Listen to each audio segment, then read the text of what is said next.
그 22대 국회의원 선거가 한 달여 앞으로 다가왔습니다. 그런데 윤석열 대통령이 주재하는 민생토론회가 그 대통령의 선거 개입 논란을 빚고 있는데요. 대통령실은 민생 챙기기라고 설명하지만 야당에서는 노골적인 선거 개입이라고 반발하고 있습니다. 권영철 대기자와 함께 이 소식 나눠보겠습니다. 권 기자.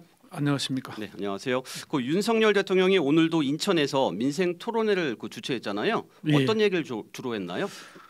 18번째 민생토론회를 주재했는데요. 인천 지역 개발 방향을 제시를 했습니다. 먼저 윤 대통령의 발표 들어보시죠. 네. 역할을 다한 인천 내항은 전체를 재개발하겠습니다. 공간과 기능을 완전히 재배치하여 시민들이 언제든 쉽게 찾아 쉬고 즐기는 공간으로 만들 것입니다. 인천시의 재물포 르네상스 프로젝트와 연계해서 K컬처 복합문화공간을 조성하고 윤 대통령은 5천 개 이상 양질의 일자리를 창출하고 향후 10년간 10조 원 규모의 생산 유발 효과를 만들어낼 것이라는 전망도 제시를 했습니다. 네, 그렇군요. 조금 전 이준규 기자 리포트 들어보셨겠지만은 국토부와 사전 협의 안 된 내용도 나오고 하면서 약간 혼선을 빚기도 했고요. 현장에선 혼선이 있었군요. 네. 네, 그제 그러니까 5일에는 그 경기도 광명에서 청년 토론회도 열었잖아요. 그렇습니다. 윤 대통령은 광명에서 열린 토론회에서 누구보다 중요한 국정 동반자가 청년들이다. 근로장학금 확대, 주거장학금 신설, 기업 출산지원금 전액 비과세 등 국가 재정과 세제로 청년층을 지원하는 정책들을 쏟아냈습니다. 네네. 가장 대표적인 정책이 장학금 대상 확대인데요. 내년부터 국가 장학금 지원 대상을 지금은 하위 50%까지인데 이걸 75%까지로 확대하기로 했습니다. 네.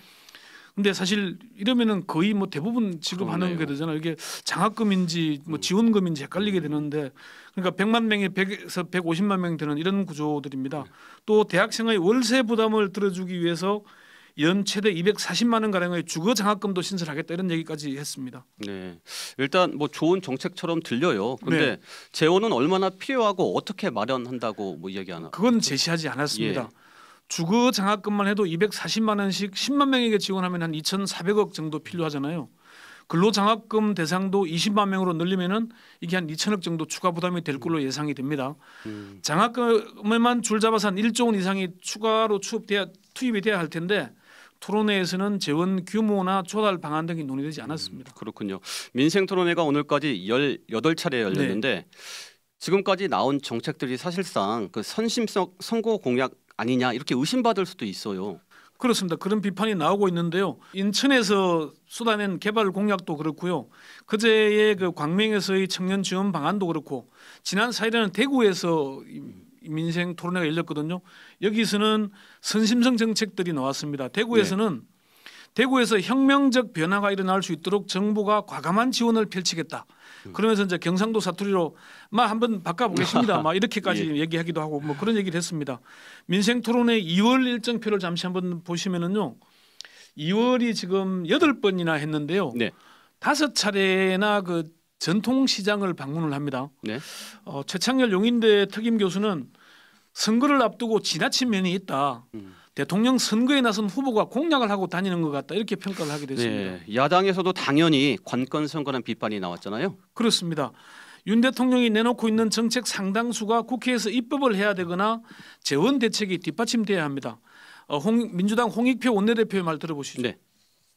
윤석열 대통령이 지금 2달째 관건 선거를 이어가고 있습니다.